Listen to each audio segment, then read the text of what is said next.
Olá, boa noite. Eu sou o William Galvão e começa agora o Jornal da Justiça desta quinta-feira, 15 de junho.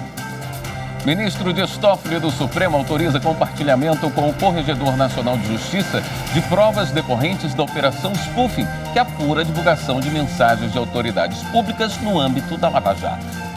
Esse é um dos destaques de hoje e você acompanha também nesta edição. Plenário do Supremo julga ações que discutem a implantação do juiz das garantias. A ação sobre distribuição de royalties é enviada ao Centro de Soluções Alternativas de Litígios do STF. E ainda, ministro Alexandre de Moraes autoriza depoimento de Alan dos Santos à CPI dos atos antidemocráticos da Câmara Legislativa do Distrito Federal.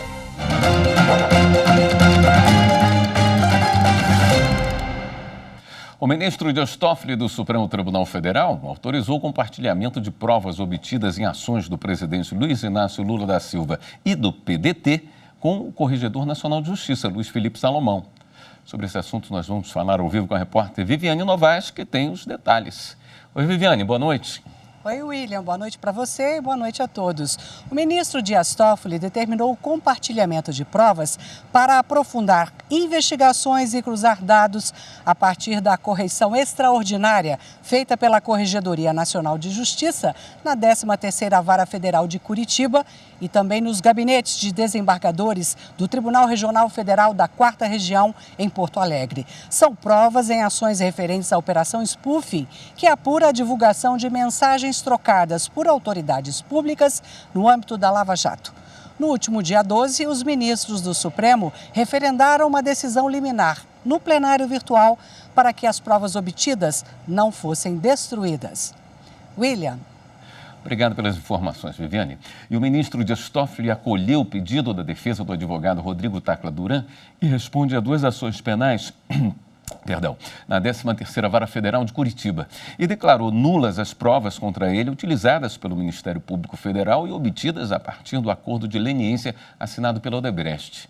Segundo o ministro, as informações do acordo já foram invalidadas em processos anteriores, por isso não podem ser usadas para subsidiar a denúncia feita pelo MPF contra o advogado. O ministro Alexandre de Moraes, do STF, determinou o bloqueio imediato de novos perfis e contas utilizados pelo influenciador e podcaster Bruno Monteiro Ayub, mais conhecido como Monark. Regina Souza. De acordo com o ministro Alexandre de Moraes, o novo canal criado por Monark na plataforma Rumble já tem 287 mil seguidores. E os novos perfis criados por ele no Twitter, no Instagram, no Telegram e no Discord voltaram a divulgar notícias fraudulentas sobre a atuação do Supremo e do Tribunal Superior Eleitoral. Na decisão, o ministro ressalta que é necessária e urgente a interrupção de eventual propagação dos discursos de ódio e incentivo à quebra de normalidade institucional e democrática. Determinou ainda a suspensão pelas redes sociais dos perfis de Monark, sob pena de multa diária de R$100 mil e que as empresas devem fornecer ao STF dados cadastrais de usuário e preservar o conteúdo de todas as postagens. Como medida cautelar, Monark deve se abster de publicar, promover, replicar e compartilhar fake news sob pena de multa diária no valor de R$10 mil em caso de descumprimento. E o ministro Alexandre de Moraes autorizou o depoimento do influenciador digital Alan Diego dos Santos à CPI dos atos antidemocráticos da Câmara Legislativa do Distrito Federal. Também foram autorizados os depoimentos de José Cássio Sererê Chavante, Jorge Washington de Oliveira Souza, Cláudio Mendes dos Santos, Flávio Silvestre Alencar, Mauro César Barbosa Cid e Jorge Eduardo Naime Barreto. A todos eles foi garantido o direito de permanecer em silêncio. A data dos depoimentos precisa ser marcada pela Câmara e comunicada ao Supremo e os depoentes serão escoltados da prisão até a Câmara Legislativa. O Supremo Tribunal Federal negou o pedido de Roberto Jefferson para ter acompanhamento da esposa em tempo integral no hospital onde está internado no Rio de Janeiro. O repórter Renato Rosa tem as informações. A decisão é do ministro Alexandre de Moraes. Roberto Jefferson foi autorizado a sair da prisão para tratamento de saúde num hospital particular, mas está sujeito a todas as regras aplicadas aos presos preventivos.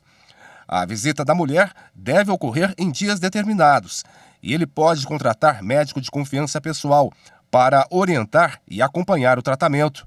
Ainda de acordo com o ministro, todos os advogados contratados por Jefferson estão tendo acesso ao hospital e foi garantida à esposa a visita regular, no horário estabelecido pela unidade de saúde.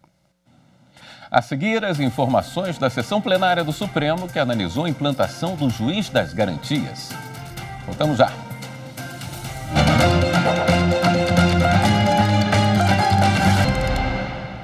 O Supremo está julgando ações que discutem a implantação do juiz das garantias. Repórter Marta Ferreira. O juiz das garantias foi criado para cuidar da fase investigatória de um crime, bem como para garantir a imparcialidade do outro juiz que ficará encarregado de processar e julgar o réu. A inovação foi introduzida no Código de Processo Penal pela lei conhecida como Pacote Anticrime. Na prática, essa mudança acabaria dividindo a responsabilidade de processos criminais entre dois magistrados. Um acompanha a investigação e autoriza diligências, no caso, o juiz das garantias, e o outro sentencia o réu. 4 ações questionam esse modelo criado em 2019. No entanto, em janeiro de 2020, o relator ministro Luiz Fux suspendeu a implantação do juiz das garantias até o julgamento final desses processos. As ações foram levadas para análise do plenário. Os autores alegam, entre outros pontos, que a implantação do juiz das garantias deveria ocorrer por meio de lei de iniciativa dos tribunais dos estados e não do Congresso Nacional. Também apontam violação aos princípios do juiz natural e da igualdade. Outro argumento da Associação dos Magistrados Brasileiros, uma das autoras das ADIs, é a falta de profissionais para preencher as vagas que seriam criadas. Não há solução à vista, porque esse déficit da magistratura está em curva ascendente e não descendente. A carreira simplesmente não está mais atrativa e a existência de um percentual elevado de vagas é a prova manifesta disso. Não é por outra razão que o Estado de São Paulo, o mais rico do país, que possui um modelo de juiz das garantias funcionando bem na capital, não conseguiu implementar um tipo regional passados 10 anos da edição da lei que o criou. Já o advogado do Partido Cidadania, autor de uma das ações, alega que houve violação ao princípio da proporcionalidade. O primeiro subprincípio, o subprincípio da adequação. Não há adequação porque a lei do juiz das garantias não é capaz de atingir aquilo a que ela se propôs, que seria um juiz absolutamente isento e imparcial, que em nada tenha participado do processo. Também não se preenche o subprincípio da necessidade, ou seja, o princípio da proporcionalidade visto sob o aspecto da necessidade não é preenchido porque o nosso sistema já dispõe de mecanismos suficientes para coibir a eventual parcialidade de um juiz. Para o Partido União Brasil, que também é parte no processo, a implementação do juiz das garantias aumentará as despesas do judiciário. Aumenta, de fato, não há dúvida, a despesa da União, nos tribunais federais, dos estados e do Distrito Federal. E não criou receita. E aí, ministro Fux, no nosso entender, isso significa uma interferência nos tribunais, porque os tribunais já estão com a receita no limite. O Tribunal de Justiça de São Paulo está lá no limite prudencial no que diz respeito às despesas de pessoal. Então, das duas, uma. Ou vão criar custas judiciais novas, ou vão cortar despesa. Já a CONAMP, autora de uma das ADIs, defende que o magistrado não deve desempenhar função acusatória para que seja garantida sua imparcialidade. A Advocacia Geral da União se manifestou pela improcedência das ações. Também não se vislumbra qualquer violação ao devido processo legal ou ao princípio do juiz natural. Como já se disse, a Lei 13964 de 2019 dá concretude ao ideal acusatório, estabelecido pela Constituição de 88. A unicidade e a indivisibilidade da jurisdição não impedem a existência de normas de distribuição de competência funcional. A sessão plenária do STF terminou agora há pouco. Ao vivo, o repórter Marta Ferreira tem mais informações para a gente. Boa noite, Marta. Boa noite, William. Boa noite a todos. Na sequência da sessão, houve mais 14 sustentações orais de terceiros interessados nessa questão do juiz das garantias. Por conta do adiantado da hora, o julgamento foi suspenso e será retomado na próxima semana com mais 10 sustentações orais, incluindo a manifestação do Procurador-Geral da República, Augusto Aras, e só na sequência o relator ministro Luiz Fux vai apresentar o seu voto. William. Obrigado, Marta. A segunda turma do STF cassou decisão que não reconhecia o vínculo de emprego entre um médico e um hospital do estado de São Paulo. Os ministros entenderam que terceirização de qualquer atividade, meio e fim, é legítima. Quem explica esse caso é a repórter Viviane Novaes. O Tribunal Regional do Trabalho da 2ª Região, com sede em São Paulo, entendeu que a contratação de um anestesista pelo Hospital Alfamed, em Carapicuíba, era ilegal. Aí o hospital recorreu ao Supremo Tribunal Federal. Alegou que o julgamento do TRT viola decisões vinculantes da Corte. O relator do caso, o ministro Edson Fachin, negou seguimento à ação porque entendeu que não houve qualquer ofensa às decisões do STF. Mas o ministro Dias Toffoli divergiu. No voto, um dos argumentos do ministro foi de que o STF concluiu, após um amplo debate, pela compatibilidade dos valores do trabalho e da livre iniciativa na terceirização. A maioria da segunda turma seguiu o entendimento do ministro Dias Toffoli e cassou a decisão do TRT. A turma entendeu que a terceirização de qualquer atividade, meio ou fim, é legal. A ministra Carmen Lúcia do Supremo enviou ao Centro de Soluções Alternativas de Litígios da Corte a ação sobre distribuição de royalties do petróleo. A ministra levou em consideração a relevância do tema e a importância do diálogo e da cooperação entre as instituições para resolver o conflito. Evelyn Araújo tem as informações. Na ação apresentada ao Supremo Tribunal Federal, o governo do Espírito Santo alega que a aplicação da lei que alterou o regime de pagamento de royalties do petróleo vai resultar na destinação da maior fatia dos valores arrecadados a unidades da federação que não são impactadas pela exploração da atividade.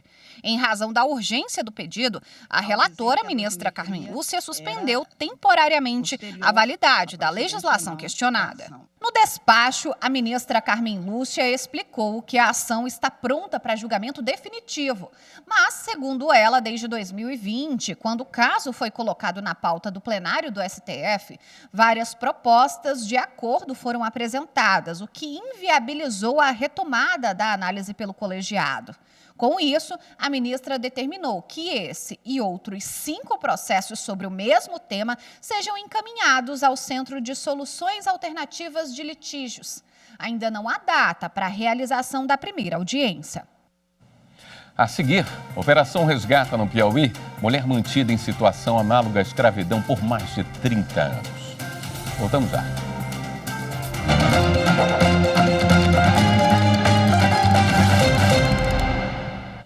Uma mulher de 44 anos era mantida em situação análoga à escravidão desde os 14 anos por uma família em Teresina, no Piauí.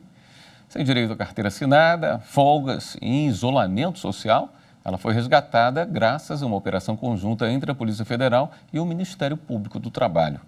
Marcelo Santos tem mais informações. Os investigadores chegaram até a casa onde a mulher fazia trabalhos domésticos depois de receberem uma denúncia anônima. A trabalhadora e os suspeitos do crime não tiveram a identidade revelada. Os donos da casa devem ser obrigados a pagar indenização e todos os direitos trabalhistas à mulher que foi levada para um abrigo. Eles também serão processados e podem ser presos. A Justiça Federal condenou um indígena envolvido em conflitos armados na disputa por cascado na terra indígena Carreteiro, no Norte Gaúcho. Reportagem de Pedro Canguçu. Segundo o Ministério Público, o indígena foi visto próximo à terra portando uma espingarda que era usada para intimidar o grupo opositor e até mesmo a própria comunidade. Em um dos momentos, ao ouvir a voz de comando da Brigada Militar, o indígena se escondeu dentro da residência. No local, os militares encontraram munições de diferentes calibres e um artefato explosivo caseiro. O indígena foi condenado a 2 anos e 15 dias de detenção, mas teve a penalidade revertida em 2 penas restritivas de direitos. Ele deverá prestar serviços comunitários e pagar multa no valor de 1 salário mínimo. Ainda cabe recurso da decisão. A 5ª turma do TST isentou o Banco do Brasil de pagar diferenças de anuênios suprimidos por norma coletiva a uma bancária. Para o colegiado, a parcela não é um direito indisponível e, portanto, pode ser objeto de negociação.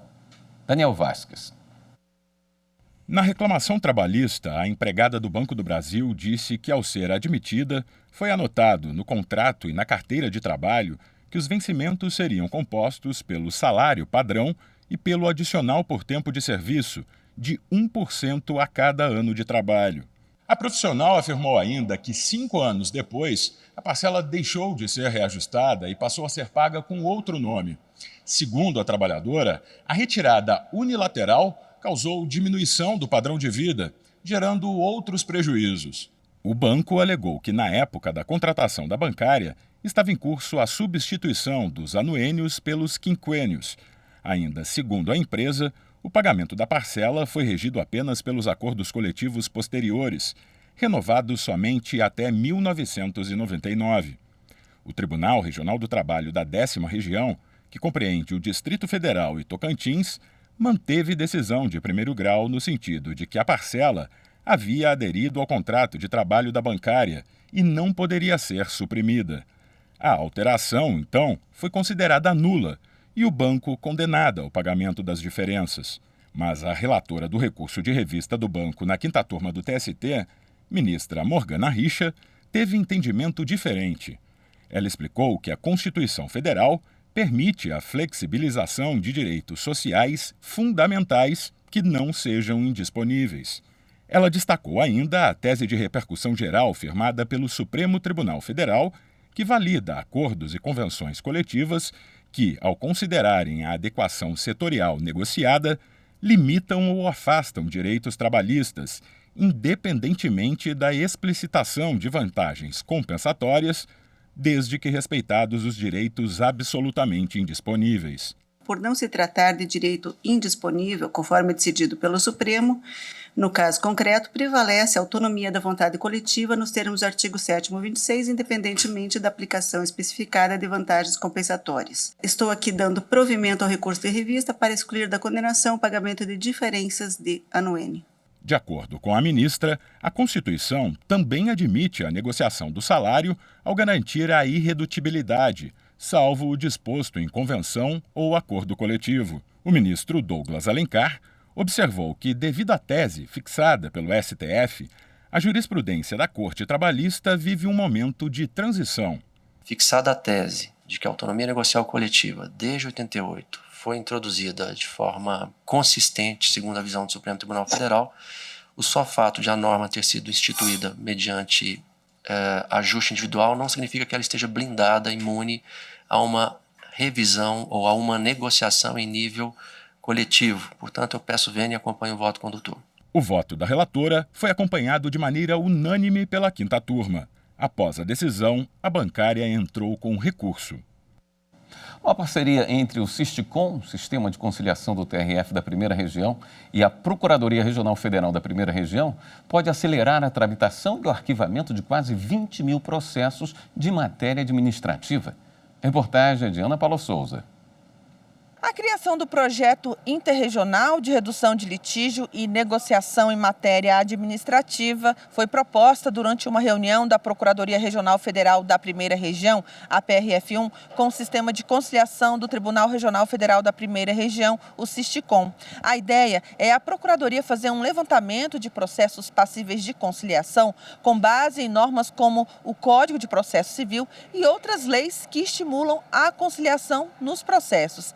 Essas ações têm como partes autarquias e fundações públicas federais, como o Instituto Nacional do Seguro Social, o INSS, a Fundação Nacional de Saúde, a FUNASA, universidades federais, entre outras instituições. Os processos tratam de temas como auxílio creche, licença-prêmio em dinheiro, gratificações de desempenho, correção monetária de valores pagos com atraso, auxílio transporte, faturas contratuais pagas com atraso. Pela proposta, os processos selecionados pela PRF1 serão enviados para os centros judiciários de conciliação dos 13 entes da Justiça Federal da Primeira Região para negociação com as partes e possíveis homologações de acordo. A coordenadora do SISTICOM, desembargadora federal Maria do Carmo Cardoso, recebeu a proposta com otimismo e pediu um novo encontro, dessa vez com representantes de todos os SEJUCs da Primeira Região, para apresentar o projeto de forma mais ampla e impulsionar a implantação da ideia. Para concretizar a proposta, a PRF1 estruturou um núcleo com 6 procuradores que já está selecionando os processos e irá analisar a ampliação de temas passíveis de conciliação.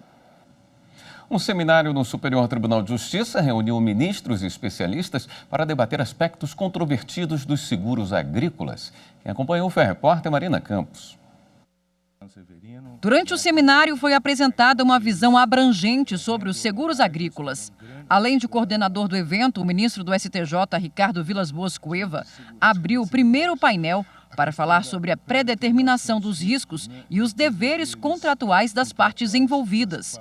Para o ministro, discutir os riscos dos seguros rurais contribui para a construção de uma jurisprudência consolidada do STJ sobre o assunto. Há uma crescente judicialização nessa atividade e nós tentamos entender por que ela acontece. Será apenas a variação climática? Será uma falha de informação? Será uma cobertura inadequada?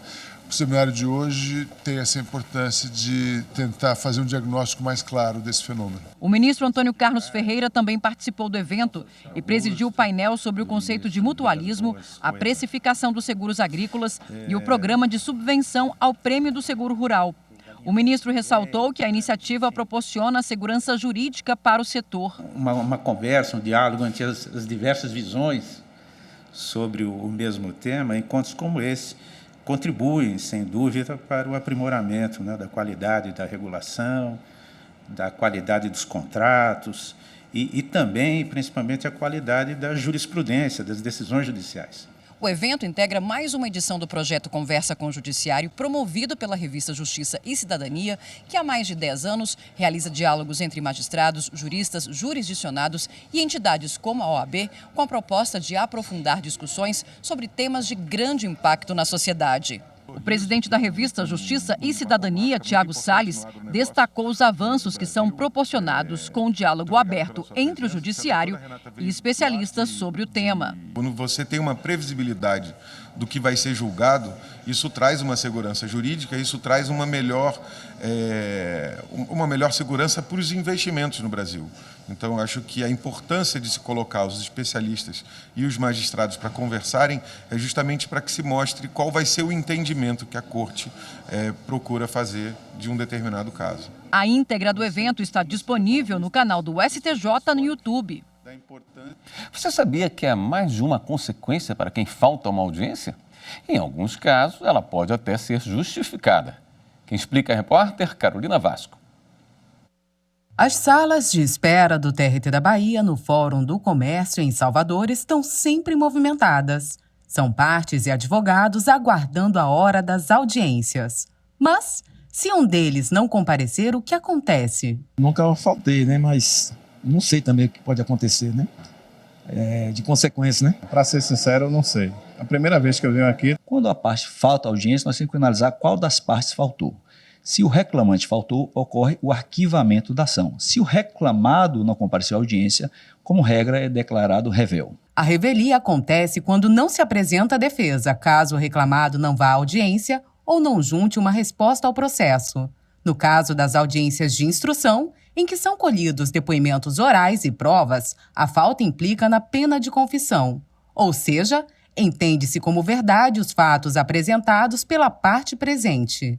Outra consequência possível é o pagamento de custas processuais, necessário, inclusive, para quem teve o processo arquivado e quer ingressar com uma nova ação. Com a reforma trabalhista, novembro de 2017, o que é que ocorreu? Mesmo o reclamante sendo beneficiário da justiça gratuita, se ele não comparecer à audiência e o processo for arquivado, ele terá que pagar as custas judiciais, salvo se, nos 15 dias subsequentes, ele comprovar uma razão legalmente justificável que ensejou a sua ausência. E é necessário pontuar que não basta apenas ele alegar. A juíza Andréa Presas acrescenta que este já é um entendimento consolidado. E o STF, o Supremo Tribunal Federal, diz que é sim constitucional, porque vejam que aí não se trata propriamente de custas processuais.